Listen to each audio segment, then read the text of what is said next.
Hi, and welcome to Winner's Corner. Today we're covering Saturday's V75 jackpot round at Axevalla. And as you can see, I'm all alone here today. Hopefully we'll get by anyway. I've got some great tips for you. I thought we'd start off in race number 3. This is the Gold Division, which this week unfortunately is a bit weak and therefore is outside the V75. But betting-wise, quite interesting nonetheless. I think number 1, Bear Dancer, offers great value for money here. He's fast behind the gate, and I think he'll take the lead initially. Last time he clashed with Cadet CD, among others, and went to the lead very easily behind the gate, as usual. After that, surrendered the lead and eventually finished off as 3rd behind Cadet CD. And Cadet CD, I think, will also be fast behind the gate this time, as usual. And I think he will take the lead from Bear Dancer, and they will stay 1st and 2nd all the way to the wire. And we've got a great Quenelle to start the day off. Now, moving on to race number 5, which is the first leg on the V75. And here we've got a very interesting outsider. This one is going to go off at very high odds. It's a wide open race, and I think anyone can win this. Number 3, Jonathan Palima may win it, but I'm going to play it a bit safe and go for the show here, because this is a 10-year-old who's been away for quite some time. He came back to the track a while ago and has 3 races under his belt now. Last time was a great improvement, and I think he's definitely moving up in form. With that performance last time, I think he's got a good chance to finish in the top 3 from an excellent post here. And as I said, this is a huge outsider. All right, moving on. We're heading all the way over to race number 8. And we've got a win bet there. It's another outsider. It's another wide open race. Apprentice drivers, fillies and mares, wide open as usual.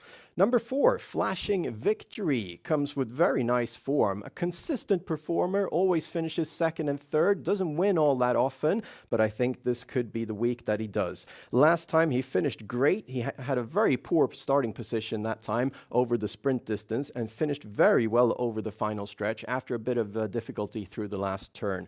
So he comes with excellent form and for once has an interesting post this time, and we got another outsider here that I feel very nice about.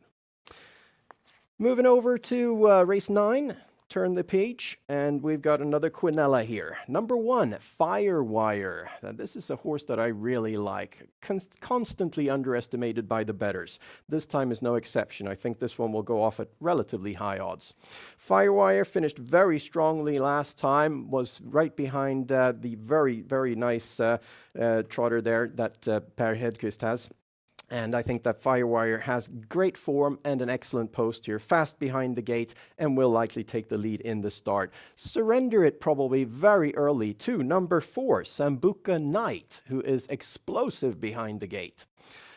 As you can see here, Sambuca Knight started off very fast last time for Christopher Eriksson, flew to the lead very easily, and then stayed there all the way up until about 100 meters from the finish line when he ran out of gas a bit. He received some heavy pressure during the race there and was in against much tougher opponents than this time. So I think Sambuca Knight has an excellent chance to win this.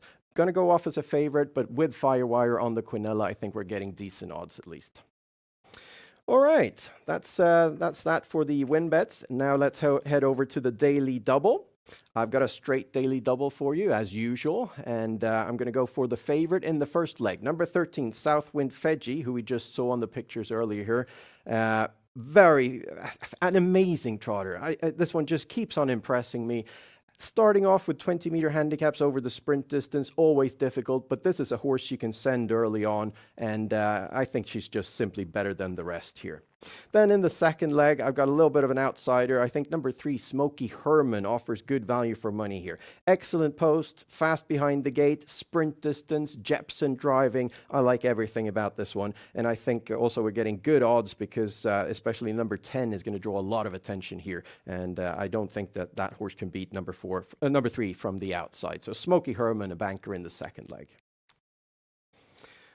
Now, we've got a little bit of time to talk about the V75 system that I have for you.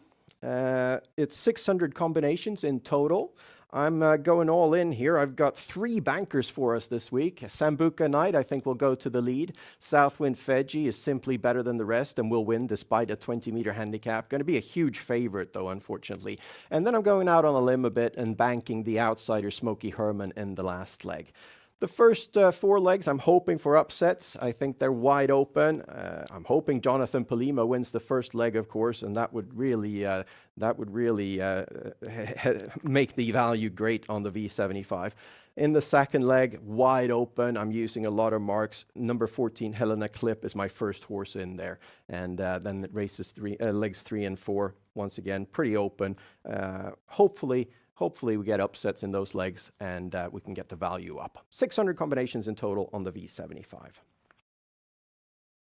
So that's it from me for this Saturday. It's a jackpot round on the V75. Don't forget that. Don't miss it. And I wish you the very best of luck on the V75 and on your bets this Saturday at Axevalla. Thank you and goodbye.